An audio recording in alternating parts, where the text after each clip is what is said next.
forward pa iba. Okay? Iba naman, naka-straight lang. Okay? So, wala rin ako nakikita pa ng movement sa head movement. Wala. Okay? Once you steer,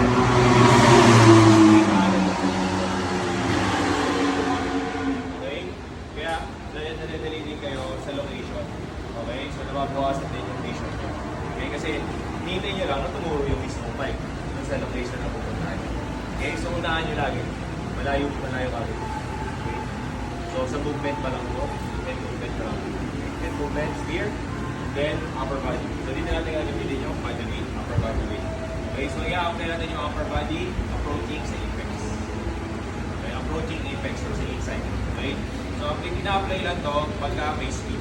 Slow speed, actually, hindi naman to ginagamit kasi kaya naman ng speed. Okay? But yung speed natin kanina, gagamit na natin ito.